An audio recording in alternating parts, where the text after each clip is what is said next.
బతుకమ్మ కుంటలో ఉన్న ప్రభుత్వ శిలాఫలకాలు తొలగించాలని సుప్రీంకోర్టు ప్రకటించడం తెలంగాణ పాలిటిక్స్ లో హీట్ పెంచింది. మరోవైపు బతుకమ్మ కుంటని పరిరక్షించాలంటూ విహెచ్ ఆధ్వర్యంలో ధర్నా చేశారు కాంగ్రెస్ నేతలు. హైదరాబాద్ లో చెరువులు కుంటల పునరుద్ధరణే లక్ష్యంగా ఏర్పాటైన హైడ్రాకు బతుకమ్మ కుంట సవాల్గా మారింది. ఈ భూమిని ప్రభుత్వానికి చెందిందిగా నిర్ధారించి అభివృద్ధి చేసింది హైడ్రా.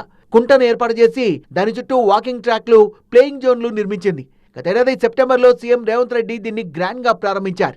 ప్రభుత్వ చర్యల్ని సవాల్ చేస్తూ హైకోర్టును ఆశ్రయించారు బీఆర్ఎస్ నేత ఎడ్ల సుధాకర్ రెడ్డి. ఆ 7 ఎకరాల భూమి తనదని వాదించారు. అంశం కోర్టు పరిధిలో ఉందన్నారు.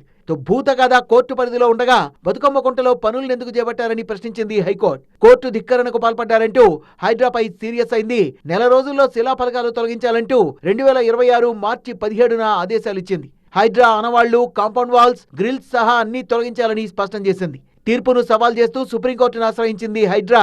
సుప్రీంకోర్టు కూడా హైడ్రాకు షాక్ ఇచ్చింది. హైకోర్టు తీర్పును అమలు చేయాలని ఆదేశిస్తూ హైడ్రాకు 3 వారాల సమయం ఇచ్చింది. కోర్టు ఆదేశాలతో హైడ్రా బతుకమ్మ కుంట దగ్గర బోర్డులు, శిలాఫలకాల్ని తొలగించేసింది. ప్రభుత్వం ఎంతో ప్రతిష్టాత్మకంగా తీసుకున్న బతుకమ్మ కుంట చెరువు పునరుద్ధరణ అంశం న్యాయపరంగా చిక్కుల్లో పడ్డమే కాదు, పొలిటికల్ గాను హాట్ టాపిక్ గా మారింది. గతంలో హైకోర్టు తీర్పు, దానికి అనుగుణంగా సుప్రీంకోర్టు తీర్పు వెరసి ఈ చెరువు మరోసారి చర్చనీయాంశమైంది.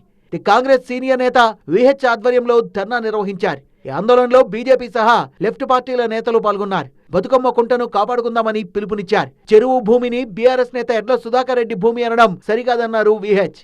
ఇవాళ కోర్టుకెళ్ళేదో ఆర్డర్ తెచ్చుకొని దీన్ని తీసేయాలి, ఆయన సొంత ప్రాపర్టీ అని చెప్తున్నారు. ఆయన సొంత ప్రాపర్టీ కానే కాదు, నా దగ్గర అన్ని కాగితాలు ఉన్నాయి. 5 లక్షలు అగ్రిమెంట్ చేసుకున్నాడు. అది కూడా చెరువుల 7 ఎకరాలు నాయే అని చెప్తాడు. అందులో 2 ఎకరాల వరకు కబ్జా కూడా జరిగిపోయింది. ఇక మిగిలింది 5 ఎకరాలు.